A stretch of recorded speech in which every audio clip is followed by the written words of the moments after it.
So guys, as you can see, this is my pork, seasoning, tomato, onion, pepper, scallion, sweet pepper, my thyme.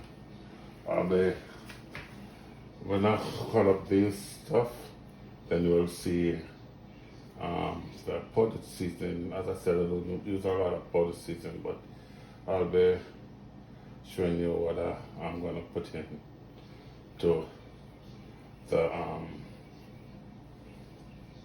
the pot or to the meat while it's cooking when it's about to be cooked down. So these are like my pork.